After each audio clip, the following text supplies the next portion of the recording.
experimenta un fin, ¿verdad? Un fin de algo. Fin del trabajo, fin de una pareja, fin de algún proyecto que tenía o incluso fin de una enfermedad, lo que dice es, ahora sí voy a vivir. Pero ¿por qué no nos permitimos vivir siempre? O sea, ¿por qué tenemos que esperar un golpe como ese para saber vivir? ¿Qué fue lo que pasó en tu caso? Es correcto.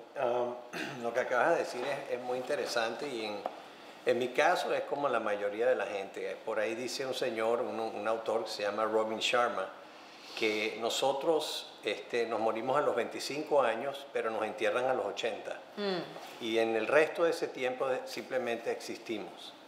Es una cuestión, en mi opinión, de que cuestiones de la sociedad, lo que uno hace quizás por otros, y vamos perdiendo ese sueño que tenemos cuando somos jóvenes. Se va perdiendo, se extingue, Sí, se acaba. Sí, por cuestiones otra vez, de la vida rutinaria, de que hay que hacerlo así, y casi que yo, en mi opinión, entramos como en una escalera eléctrica, que es la sociedad que nos lleva a donde ellos quieren. Esa es la manera que yo lo veo. A veces me sale un poquito el inglés, tengo muchísimos años aquí y unos días en Miami, pero me vine de Venezuela muy joven, a los 18 años, y viví fuera de Miami. Perdonen por eso, así no te me salió una gringada. Bueno. O sea que cuando dices que de alguna manera existimos más, no vivimos, es que somos controlados de alguna manera como autómatas, ¿no? Como que si tuviéramos baterías y todos los días hacemos exactamente lo mismo. Me levanto, me aseo, salgo al trabajo, paso largas horas en el trabajo, no me importa si no como, no me importa si no hago ejercicio, no me importa si saludo, no me importa si puedo conversar con alguien algo más allá del trabajo, no me importa si me neutralizo como tal mi vida solamente por dedicárselo a una actividad. ¿Qué fue lo que pasó contigo? O sea, ¿tú llegaste a ser así de autómata? Casi. Bueno, en el caso mío yo estaba muy en el tema, yo soy tenista desde jovencito y competí, y el tenis es un deporte muy individual. Eres tú, no es equipo, eres tú solo, ganas o pierdes. Y así llevé mi carrera también. Vine a Estados Unidos becado por el tenis, estudié ingeniería, entonces quería después tener mi maestría, no sé qué, empezamos a tener muchachos, tuvimos una bendición de 5 hijos, 4 varones y una hembrita, pero quería hacerlo todo. Y ese querer hacerlo todo te distraes y entonces vas perdiendo un poquito la esencia de tu salud, aunque estaba haciendo deportes, etcétera, pero no es solamente lo físico, ¿no? Empieza la mente a hacer cosas con la carrera, no sé qué, a lo mejor no le haces caso a uno de los muchachos porque estás demasiado concentrado en tu cosa, sí, mi amor, mañana, y yo lo hacía, pero en el caso mío estaba con una velocidad, y estaba buscando un trofeo, quizás que le pasa a mucha gente, que no existe. ¿Cuál es el trofeo? Conozco mucha gente que también tuvo lo que yo y desafortunadamente no lograron, digamos, ganarle al oponente, que llamo yo, que es el cáncer, y es una cuestión de que hablando, tú sabes, los últimos momentos, son panas, son amigos, y entonces que de repente te dicen, bueno, es que si yo hubiese sabido esto, hubiese ido por este lado, o caramba, y muchas veces simplemente existimos, seguimos, nos programan. Desde muy jovencitos tenemos una programación que es muy difícil. Tú decías, todo el mundo dice que les cambia la vida cuando pegas un impacto, un accidente, que estuviste en coma o sobrevives lo mío, etc. Lo que ocurre ahí es que, imagínate un disco duro de una computadora que tú puedes decir, reformatéalo desde cero. Nosotros estamos programados, o sea, tenemos unos beliefs, unas creencias desde muy jóvenes que nos han impuesto, entonces es muy difícil romperlas. Cuando llegas al momento de que tienes un impacto así, se crea como una especie de formateo de la computadora, donde tú dices, ¿sabes qué? Esto no tenía sentido. Y ahí empiezas a apreciar cosas que antes no apreciaba. Sabes que tú dices que, bueno, de tenista profesional eras un hombre dedicado al deporte. pero el deporte también es muy competitivo, indistintamente que en esta oportunidad, en tu caso, como dices, es un deporte muy individual, eres tú con tú, no es un equipo, al igual que el golf, pero quieres ganarle al rival, me explico, Claro. a la otra parte. Igual pasa con el golf, le tienes que ganar al resto de los jugadores que participan en una contienda.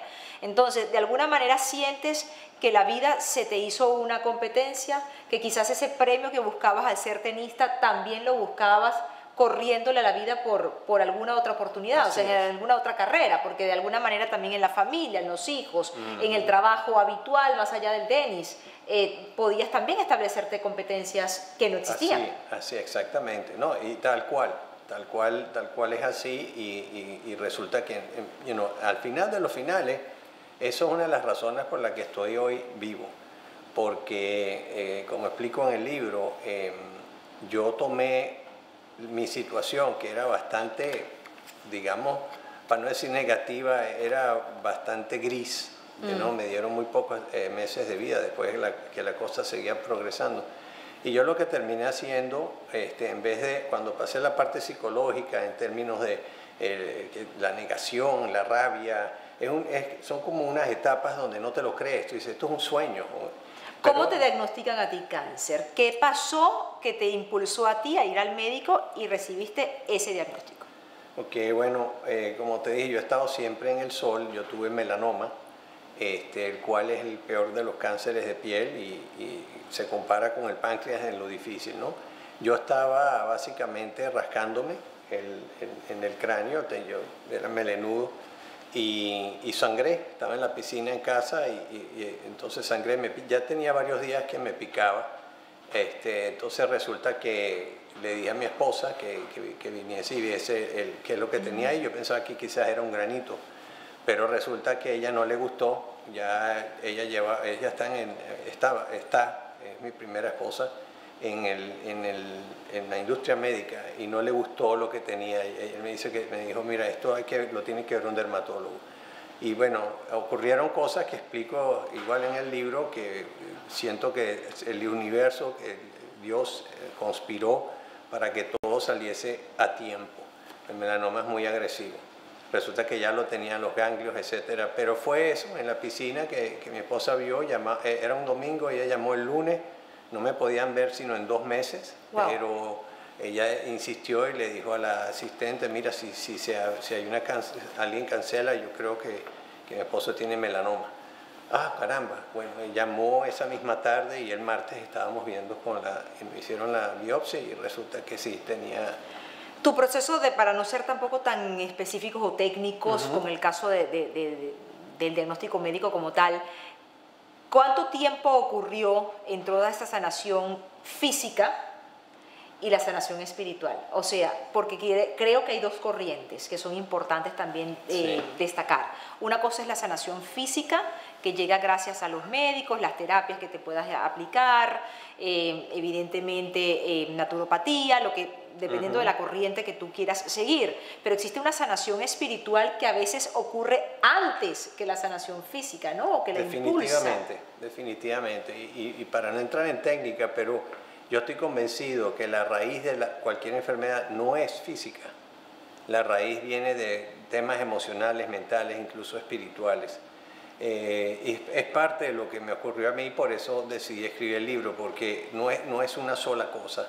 El tema espiritual yo siempre lo tuve desde pequeño. Me crié católico cristiano con los jesuitas en el San Ignacio y luego los maristas en el Champagnat, pero me enseñaron mucho, sobre todo los maristas, en referente a lo que es hacer las cosas con la acción y no con la palabra, el servicio. Entonces hay una cantidad de cosas que ocurrieron antes de sanarme y yo las comento todas porque, por ejemplo, una increíble que la gente no entiende es el tema del perdón, el tema de las emociones que tienes guardadas por años, perdonar o ser perdonado, eso es sanación, el perdón sana. El tema de aprender a recibir, en el tema espiritual, ¿no?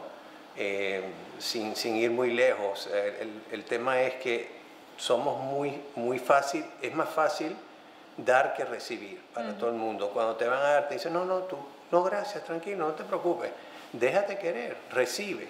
El tema que hace mucha gente y no termina, y quizás puedo dar ejemplos de amigos que no me hicieron caso, es que hay que saber, aprender a recibir y no ocultar lo que tienes. Déjate querer, que la gente sepa, la gente querida tuya, que sepan, que oren por ti, que te traigan comidita, todo eso es oración, que te den amor. Ese amor, si tú lo recibes si alguien te quiere dar con amor y tú recibes con amor, ahí se abre el canal donde Dios hace los milagros. ¿Por qué crees tú que no estamos acostumbrados a recibir? Por muchas cosas. Primero, no nos sentimos aptos para recibir. Tenemos una especie... ¿Merecedores? Merecedores, correcto. En términos de que desde chiquitico te están diciendo, no hagas eso. Y si haces eso, Dios te castiga. Y no, y no, y no, y no. Por ahí vi a un señor hace poco hablando en un TED que nos han dicho que no, a los 15 años ya nos han dicho que no miles de veces, que no hagas aquí, y todo es un no. Y que entonces poco a poco tú empiezas a crearte una especie de programación otra vez de que no te mereces. Y a lo mejor a veces tú ves y dices, ¿por qué a fulanito sí Dios le oyó sus oraciones, pero a mí no? O esta persona agarró el trabajo que quería porque dice que fue a la iglesia y oró, pero a mí no. Y resulta que ese universo, que esto es una ley universal, ese Dios que llamamos mucho, ya te otorga lo que pides. Eso es amor. El amor es infinito y lo que pasa es que nosotros lo bloqueamos. Eso es todo, eso es impresionante. Antes de la sanación física también utilicé mucho la meditación y la visualización, que usaba mucho con el tenis. O sea, yo me visualizaba una luz, por ejemplo, o el juego Pac-Man. ¿Te acuerdas de ese jueguito? Yo me lo imaginaba. Se nos cayó la cédula, George. Sí. De repente los milenios lo ven por ahí en una foto o algo, pero yo visualizaba esos bichitos matando las células malas en mi cuerpo. Tú sabes que hay algo que quiero comentar y que quiero compartir con las personas que nos están viendo a través del Facebook y a través de Instagram, y también invitarlos a que puedan hacer cualquier tipo de preguntas, tanto para George en su proceso de sanación, aunque él evidentemente fue cáncer. Ustedes también de repente hay muchas cosas que podemos sanar, no necesariamente una situación física, pero hay personas que incluso de repente tienen una condición tipo diabetes, o tienen el colesterol alto, o tienen problemas de alcohol, o tienen problemas de tabaquismo, o tienen problemas de obesidad, o tienen algún tipo de condición que en este momento ustedes quieran sanar.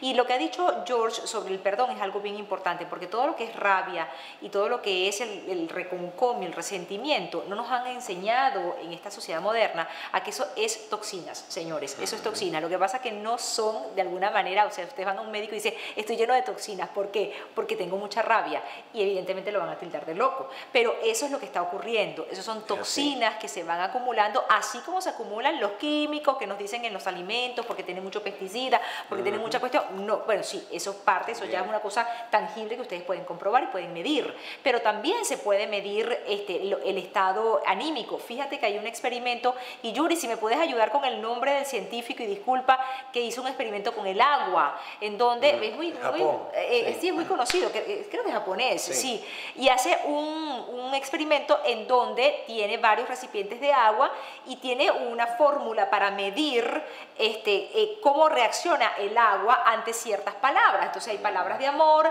y hay palabras de odio, hay palabras de tristeza y de depresión, etc. Y el agua va cambiando hasta tornarse, incluso los cristales de agua se van tornando de color oscuro.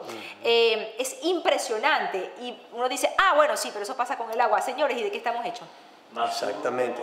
¿Cómo? Masuru Emoto. Masuru Emoto. Masuru Emoto. Lo pueden conseguir en Google, pueden conseguir ese experimento, es maravilloso el video, y siempre se ha mencionado, pero entonces la gente dice, no, bueno, pero eso pasa con un recipiente de agua. Estamos hechos básicamente de líquido. Nosotros estamos compuestos en casi un 80, o quizás un poco más % de agua, y todos nuestros líquidos van a reaccionar ante eso. Entonces cuando uno dice te quiero, cuando uno dice perdón, cuando uno dice yo puedo, son perfectamente decretos que van hacia nuestro cuerpo. Eso lo quería compartir, sí, Josh, señor. Y te robé un poquito de la entrevista, pero me gustó lo que tú señalabas.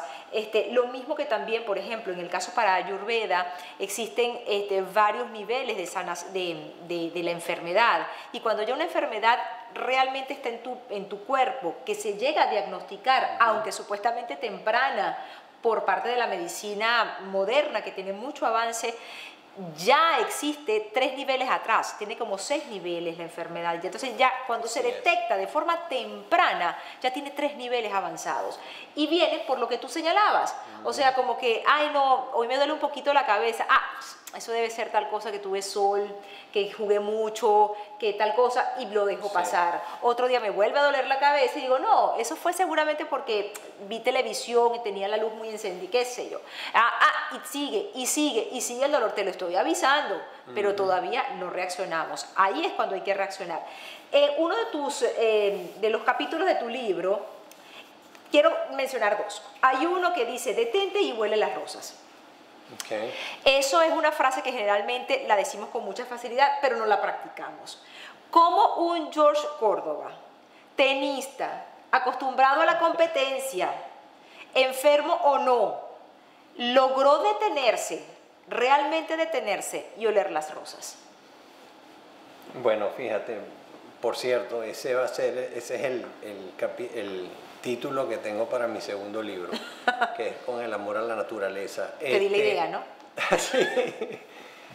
Mira, el tema es que cuando te hablé del servicio anteriormente y la ayuda a los demás, eso también, por cierto, es sanación.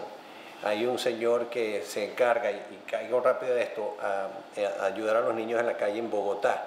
Se llama Jaime Jaramillo.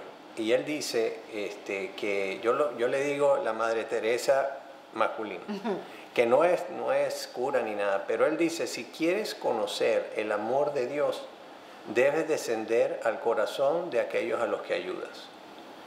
Y eso tiene mucho que ver con esto de las rosas, porque cuando yo estaba enfermo, una de las cosas que meditaba era que, o sea, las cosas simples, ¿no? Por ejemplo, cuando la cosa se puso bastante oscura y decía, Dios mío, que llegue a ver la primera comunión de mi hija. Eso era lo más importante para mí, olvídate de carrera, de maestrías, de clientes, o que mis hijos se graduaran de bachillerato. Y eso es lo que yo pedía, y también ayudar al que de verdad lo necesita. El que de verdad necesita y tú le puedes dar una mano, ayúdalo.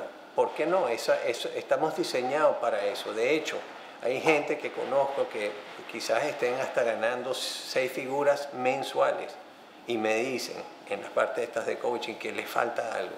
Dijo, vete a ayudar a alguien ahí en downtown que está durmiendo, llévale agua, llévale algo de comer. Y cuando de repente hablamos, me dice, no puedo creer lo que pasó. Me sentí feliz, me sentí lleno.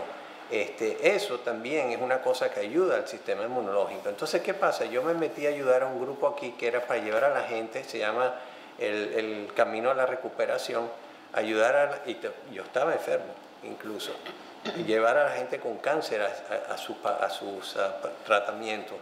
Porque ¿qué pasa? La vida continúa, a veces nuestras mismas familias no tienen el tiempo para llevarnos, etcétera. Entonces se creó ayudé a componer esto con la Asociación de Cáncer, y conocí a una chica, una paciente que me pidieron que yo fuese, y después entendí por qué, ahí está en el libro, que ya sabía que se iba, ya ella no tenía más, sino que ella quería ir a Nueva York, había un nuevo tratamiento, y básicamente ella me confesó en tan poco, 1 hora, la tuve que llevar al aeropuerto de Fort Lauderdale desde Homestead. Y tuvimos una conversación maravillosa, es como si que nos conocíamos toda la vida. Resulta que a ella le encantaba sembrar, y entonces el tema es que empezamos a hablar de las cosas de la vida, que cónchale, cuánta gente puede contar con más de las 2 manos que ha visto amaneceres o atardeceres, las cosas simples, las cosas que tenemos, los milagros que tenemos todos los días. Entonces, desde esa conversación, incluso obviamente que yo no sabía cuánto tiempo, porque ya te lo dicen. Nosotros ninguno sabemos cuándo nos vamos, pero cuando tú tienes una situación así, ya tú empiezas a pensar, cónchale. ¿Te dieron a ti un periodo de vida? Sí, varias veces, pero la última vez 3 meses. que yo no le hice caso a esas estadísticas. Pero entonces aprendí a valorar las cosas del día al día. Una vez estábamos, y esta es otra cosa que me hizo pensar mucho, cuando tú estás atento las cosas pasan. Fuimos a uno de estos parques en Orlando, que vas en una piscina, como un río, etc. Íbamos un grupo, mi hija estaba en una competencia de baile y fuimos todos los padres con los niños después de la competencia ahí. Y dábamos vuelta en unos de estos cauchos, nosotros, ¿cómo lo llamamos a las tripas de caucho? Como una tripa, sí. Sí, así le dicen. Entonces íbamos todos agarrados y nos pasa de repente una parejita con un niño que tenía Down syndrome. ¿Cómo se llama? Síndrome de Down. Síndrome de Down. Entonces resulta que ellos nos pasan, le hacemos pasando siempre que pasamos debajo de un puentecito, ¿no? Y justo cuando están pasando debajo del puentecito, el niño dice, mira qué linda esa flor amarilla, era una orquídea así. Habíamos pasado como 5 veces por ahí. Y nadie se dio cuenta, sino ese niñito con el síndrome de Down. Eso también me impactó. Yo dije, caramba, lo que nos perdemos. ¿En algún momento pensaste que ya te ibas? Fíjate que no.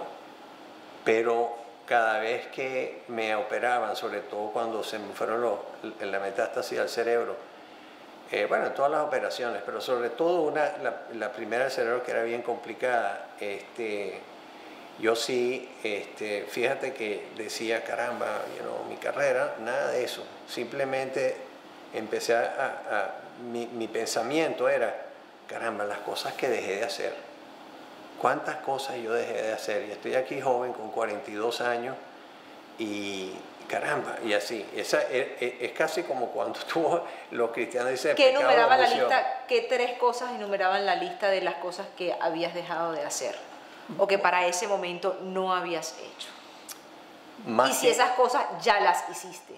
Sí, definitivamente. Las había hecho, pero en términos de, por ejemplo, enfocarme más en la ayuda de los muchachos, en la ayuda no solo de mis muchachos, sino hacer más influencia positiva en mi ambiente, por ejemplo. El tema de quizás no haber perdonado a alguien. Okay. Cosas así que tú dices, y después obviamente el viajar. ¿Cuántas veces tú no dices, bueno, yo por ejemplo, el ejemplo es ahora, me gustaría ir al Machu Picchu y conocer también el Taj Mahal en la India? Y lo tengo ahí en un list, pero ¿cuándo es algún día? A lo mejor mañana tengo un accidente y no llego a verlo. Y no llegaste a hacerlo. Sí. Tú sabes que de eso, de vivir el hoy, y eso no significa que ustedes vayan corriendo a sacar sus ahorros y compren un pasaje a lo loco y se vayan, quién sabe, a cualquier destino que tenían idea de irse hace mucho tiempo, ¿no? Pero ciertamente sí, cuando decías que tenemos miedo de recibir, no solamente tenemos miedo de recibir cariño, incluso puede pasar hasta un ascenso en el trabajo. ¿Cuántas veces dicen, mira, te vamos a ascender? No, es que de verdad, pero tú crees. Eso no es humildad, señor, eso es tontería. Eso es exacto, eso es no saber recibir. O también cuando, por ejemplo, decimos, quiero libertad económica, entonces no caemos en cuenta que el dinero es una energía, que así como sale, entra. Entonces, si no vamos a dejarla salir, entonces tampoco tiene sentido que la dejemos entrar. Y si no la sabemos dejar entrar, tampoco vamos a tener con qué salir. Y esto del viaje me encantó porque, por ejemplo, hay una muchacha que yo quiero mucho, Catherine Andarce, que también ha estado con nosotros aquí en este Facebook Live, pertenece a la comunidad de la Gurú Hispana. Ella es angeóloga y ella dice, yo siempre le pido a los ángeles la libertad económica hasta para ese viaje a París que me quiero dar. O sea, no es pedir en poquito. Cuando dicen ustedes, ay, Dios mío, aunque sea que me dé para un carrito chiquitico. No, un carrito chiquitico no. El carrito que ustedes quieren, el carro que ustedes les llene. Bueno, a las personas que les gusta ostentar un carro, no sé, X. Yo tengo el mismo carro hace muchos años porque de verdad que ese es como el zapato viejo. Me encanta. Y lo cambio para la misma marca y la misma todo, ¿no? George, ¿cómo fue ese proceso de sanación? Un poco quisiera hablar. Porque evidentemente sí, dentro de ti ocurrió una revolución espiritual que tú la llevaste a ayudar a otros y allí encontraste la fortaleza también para de alguna manera curarte a ti mismo. Pero en ese proceso de liberación o de sanación física, mucha gente también tiene sus altos y sus bajos. Cuando el dolor es más fuerte, cuando no llega, tú sabes, como que no llega la cura, cuando no llega ese día, sí, mañana me voy a sentir mejor y pasa el día de mañana y todavía no me siento bien. Sobre todo los enfermos de cáncer manifiestan mucho agotamiento físico. Entonces, porque he tenido enfermos de cáncer cercanos, entonces dices, bueno, mira, sí, pero mañana va a ser otro día, dice mañana otro día, como que no llego a todavía pararme como quería, caminar lo que quería caminar. ¿Cómo hiciste para, físicamente hablando, poder sobrellevar el tratamiento? Ok, bueno, tremenda pregunta. Sí, y eso también tiene un tema que algún día hablaremos. Los tratamientos verdaderamente te matan, te van matando. Lo que pasa que por eso lo hacen en periodos, porque, por ejemplo, la quimo mata células buenas y malas, simplemente que las malas no se regeneran y las buenas sí. Pero en ese proceso estás muy débil, en muchos casos. Ha mejorado las quimos hoy en día y están usando ciertas cosas holísticas en las quimos, que podemos hablar después. Pero hay momentos donde simplemente estás en posición fetal con dolores, te duele la barriga, te duele la cabeza, los huesos. El tratamiento que yo tenía antes de la quimo, que se llama interferón, era como tener una de esas gripes malas, el flu, horribles todos los días, que es como dices tú, y no mejoras. Y además tú tienes la expectativa que dices, bueno, si me está haciendo esto al cuerpo, imagínate esas celulitas chiquiticas, las debe estar volviendo ñoñas. Pero resulta que no. A los 4 meses empiezo a tener otros dolores y ¿cómo se llama? Ganglios inflamados, me los ven, hacen la biopsia y resulta que están positivos. Pasaron ya, iban a ser 6 meses de esto y no funcionó. Entonces es como una constante lucha psicológica, mental, y ahí es donde entra la parte espiritual. Y lo que yo hablo ahí en el proceso de sanación es que cuando yo me di cuenta, ya para la tercera cirugía, yo tuve 10 cirugías, que la cosa era cirugía, tratamiento, remisión, cirugía, tratamiento, remisión. Yo ahí empecé, y los mismos dolores siempre, etc.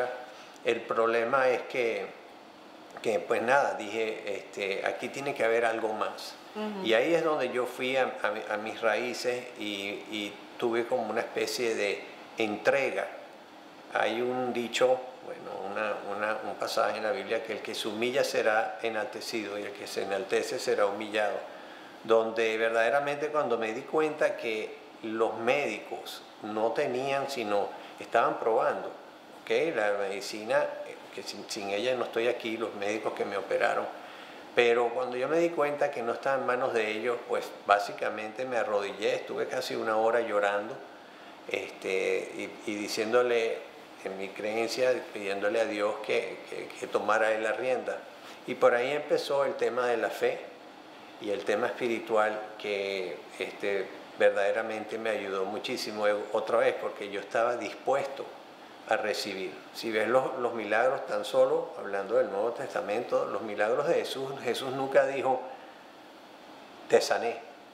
Él dijo, Natalie, tu fe te ha sanado. George, tu fe te ha sanado. Y yo me enfoqué viendo esto, y me lo dijo una señora. Yo estaba yendo a las misas en la mañana antes de ir al trabajo con dolores, porque no quería dejar de trabajar. Esa es otra cosa, si te rindes es peor, porque te quedas en tu cuarto con tu cáncer, ¿no? Ese motor necesario para cada día, ¿lo recibías diariamente? ¿Tenemos preguntas? Carlos Vargas, aquí estoy con mi hermano, Ute Gempel, aquí estoy, y Gabriela Casana desde México.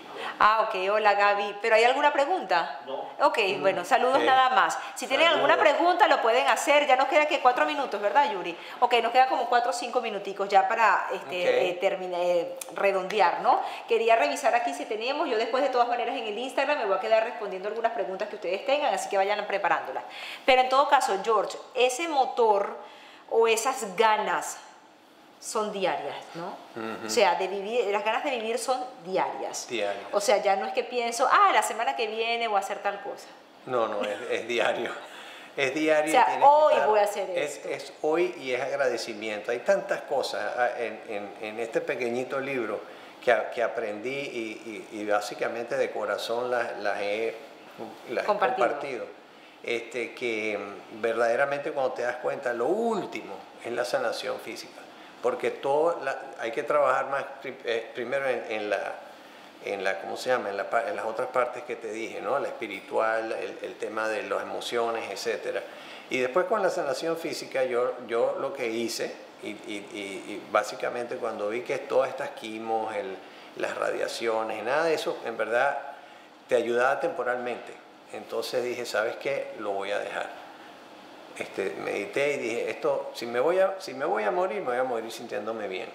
Pero resulta que agarré y con mucha fe busqué la manera de volver a la salud a través de una buena nutrición, que es lo que tú más o menos estás haciendo ahora con la Ayurveda y todas estas cosas. Y me dediqué completamente a limpiar mi cuerpo para darle el chance a que regrese a ese estado natural con el que nacemos. Claro. Y estuve muy metido en eso y todavía lo sigo haciendo, y claro, como de todo, etcétera, pero es muy importante entender ciertas cosas en lo que es cómo funciona nuestro cuerpo, que hablabas de agua, lo mismo en la sangre, el nivel de ácido que tengas, el pH tiene que estar balanceado. Me hice un estudiante de eso, y de hecho eso me hizo dar cuenta que además, compartiendo lo que me pasó en retiros, en sinagogas, iglesias de cualquier denominación, me di cuenta que Dios me había dado un talento para ser orador, para compartir. Entonces, pues por ahí empezaron a ir los tiros y terminé siendo ahora coach de vida y de salud. ¡Qué bueno! Y bueno, esa es la... Y ya se escribe otra historia. Y ya se escribió otra historia. Porque aprendiste a detenerte y oler las rosas. Así es, amén. El libro de George, se los presenté anteriormente al principio de este Facebook Live, se llama Buenos Días Amanecer. Aquí lo tienen para las personas de Instagram. Buenos Días Amanecer, de George Córdoba. Lo pueden adquirir en Amazon, ¿verdad? Correcto. En Amazon.com. Es un poco, no solamente la narración de lo que a él le ocurrió, sino un poco todo este proceso de sanación por el que él ha compartido con el día de hoy con nosotros. Yo quería también significar algo que es muy importante.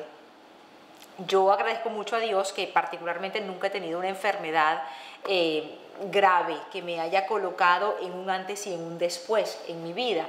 Sin embargo, yo creo que todos los días nos colocamos nosotros mismos en un antes y en un después. Porque ¿cuántas veces arriesgamos nuestras vidas por tonterías? Estoy hablando, por ejemplo, personas que son adictas, por ejemplo, a drogas, o que son adictas al tabaco o al alcohol, ¿no? Entonces, que también es una droga. Entonces, de alguna manera, esas personas se llenan y piensan, no, esto no pasa nada, o esto es una cosa que puedo mejorar y todos los días estamos poniendo nuestra vida en riesgo. Cada vez que nosotros nos mentimos a nosotros mismos, cada vez que nosotros de alguna manera no reflejamos esa luz que tenemos por dentro y la cual estamos dispuestos y estamos de alguna manera descritos o diseñados para poder compartir, estamos atentando con nuestra propia vida. O sea que no hace falta que usted tenga un antes y un después como una enfermedad tan marcada como el caso de George, sino que todos los días aprendas a que hay un nuevo amanecer. Así es. O sea que tú ahora... Y dar gracias. Ahora, ¿qué haces tú en cada amanecer, George? Oro, bueno, todos los días lo primero que hago es levantarme y dar gracias por abrir los ojos, obviamente, y por mi salud, pero frecuento mucho los amaneceres y básicamente llego unos 20 minutos antes que salga el sol. Llegamos, mi esposa conmigo, Vanima, y básicamente cada uno por su lado medita, esperamos el amanecer, a veces escribo algo. ¿Eso es todos los días? No, bueno, los fines de semana, aunque vivo cerquita suficiente que debería ir más, porque además me encanta después meterme en el mar un rato y nadar, pero sí, es básicamente, me siento como decía Gandhi, que cada vez que él veía un atardecer o un amanecer o la luna llena saliendo del horizonte, él le recordaba eso, la grandeza del universo, la grandeza de Dios. Mira, en un minuto, de ese bucket list que tenías cuando la enfermedad, ¿qué has cumplido? ¿Qué te has cumplido? Bueno, todo lo que quería, y ahora en los últimos meses ayudar a la gente a través de coach de salud y vida con propósito, que es algo que muy poca gente hace, muy poca gente está alineada con sus talentos, haciendo lo que realmente les gusta. Qué bien. Y eso es, estoy feliz por eso.